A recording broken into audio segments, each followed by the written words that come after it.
अस्सलाम वालेकुम व्यूअर्स, मैं हूं सजाद महर अपने यूट्यूब चैनल लॉ स्टूडियो के साथ एक नई वीडियो लेकर हाजिर खिदमत हूं। व्यूअर्स, आज हम डिस्कस करने जा रहे हैं 145 ज़ाब्ता फ़ौजदारी की कार्रवाई क्या है।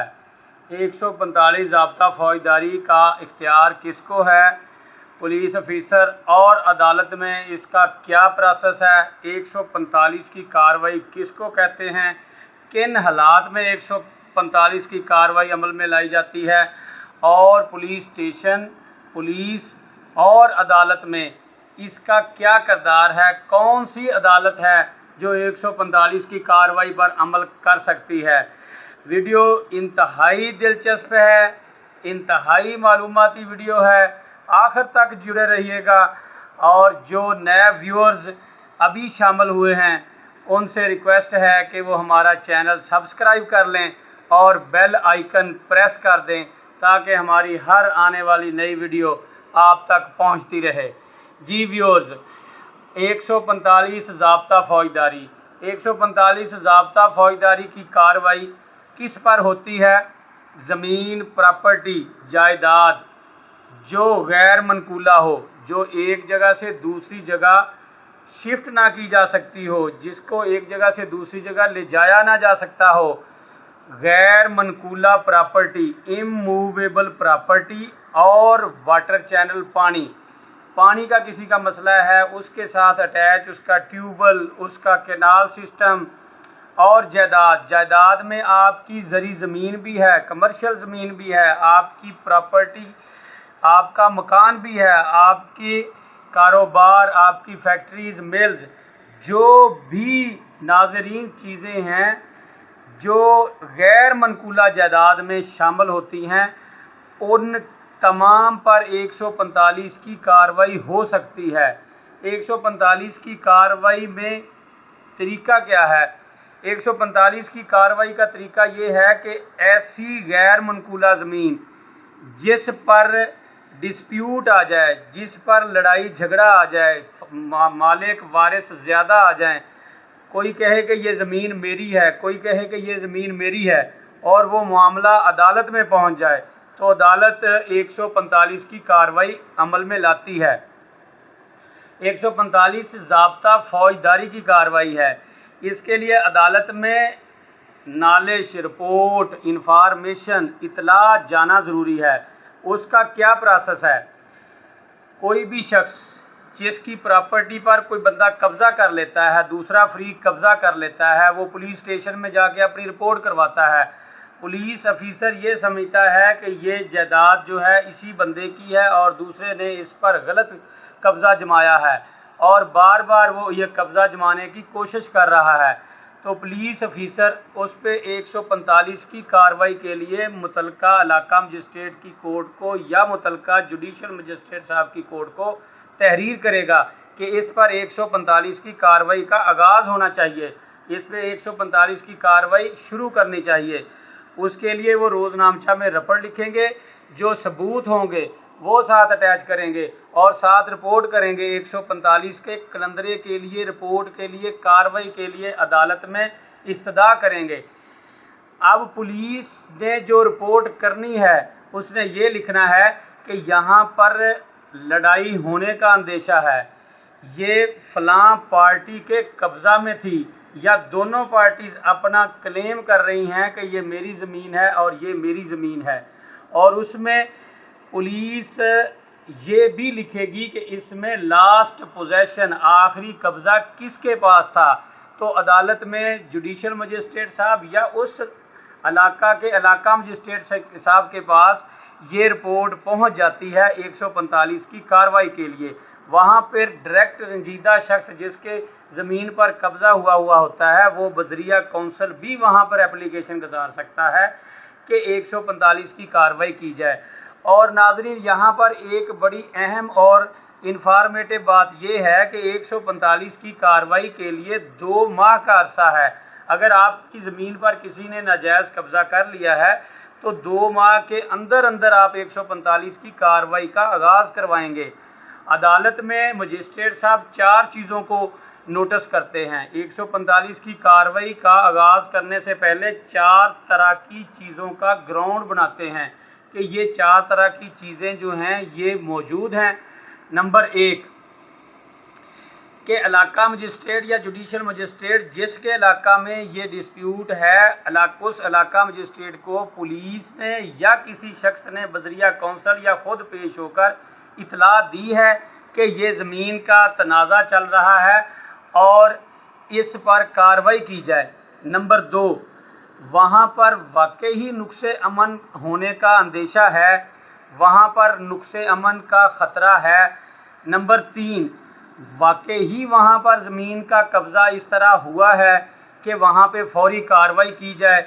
नंबर 4 क्या वो इलाका, वो ज़मीन, वो जहाँ पर कब्ज़ा हुआ है, जहाँ पर कार्रवाई की जानी है, वो उस इलाका मजिस्ट्रेट का एरिया है। ये 4 चीज़ें जब कंप्लीट होंगी तो वो इलाका मजिस्ट्रेट, वो जुडिशल मजिस्ट्रेट साहब जो इल्ज़ाम वाला पार्टी है, जो फ़रीक है जिसने कब्ज़ा किया हुआ है, उसको नोटिस जारी करेगी और उसमें तारीख़ मुकर्रर करेगी, वक्त मुकर्रर करेगी कि आपके ख़िलाफ़ ये इल्ज़ाम है, क्यों ना आपके ख़िलाफ़ 145 की कार्रवाई का आगाज़ किया जाए। आप फ़लाँ तारीख़ को आकर फ़लाँ वक्त में अदालत में अपना जवाब और अपना कब्ज़ा, अपना मालिक होने के सबूत पेश करें। उस तारीख़ मुकर्रर पर अदालत दोनों फ़रीक़ैन को सुनती है। सुनने के बाद अगर अदालत ये समझती है कि ये ज़मीन फ़ौरी तौर पर इसको अटैच हो जाना चाहिए, इसको ज़ब्त हो जाना चाहिए, तो उसको वो ज़ब्त कर लेती है, अटैच करने का हुक्म देकर उस पर एक निगरान मुकर्रर कर देती है। अगर नाज़रीन उस ज़मीन के अंदर कोई फसल है, कोई काश्त है, कोई पैदावार हो रही है और वो उसका नुकसान, ये अंदेशा है कि वो ख़राब हो जाएगी, तो वो फौरी तौर पर अदालत उसको पर निगरान को ये भी हुक्म दे सकती है कि इसको फ़रोख्त किया जाए और जो पैसे हैं वो ख़जाना सरकार में जमा करवा दिए जाएं, ताकि जब ज़मीन का फ़ैसला हो जाए तो असल जो मालिक होगा उसको वो पैसे रिटर्न हो जाएंगे। दूसरा, अदालत अगर ये समझती है, उसको कागजात दोनों फ़रीक़ैन के देखने के बाद मज़ीद अदालत ये समझती है कि इसमें मज़ीद गवाही की ज़रूरत है, मज़ीद डॉक्यूमेंट की ज़रूरत है, तो वो दोनों फ़रीक़ैन से दोबारा पेशी के बाद कागज़ तलब करके दोबारा समाअत कर सकती है। अगर अदालत ये समझती है कि जिस शख्स की तरफ से दरख्वास्त दायर है या पुलिस ने दरख्वास्त दायर की है और उसमें जिसका कब्ज़ा बताया गया है उसको 2 माह का अरसा नहीं हुआ, कब्ज़ा उसके पास मौजूद था, नालिश अदालत में पहुंच गई है, तो अदालत जिसके पास 2 माह से कब्ज़ा था उसको वो प्रॉपर्टी हैंड ओवर करने का हुक्म भी दे सकती है और उसकी आगे समाअत भी चला सकती है।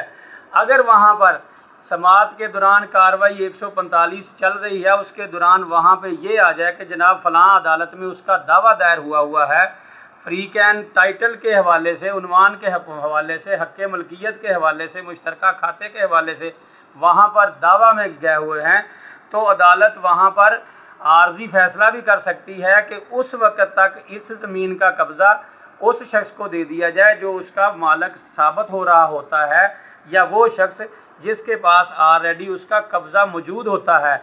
और अदालत ये भी फ़ैसला करती है कि तब तक ये कब्ज़ा उसके पास रहेगा जब तक असल ट्रायल की अदालत, ये क्रिमिनल कोर्ट होती है, असल में वो अदालत प्रॉपर्टी के मामला देखती है जो सिविल नोयत की अदालत होती है, जो सिविल कोर्ट होती है।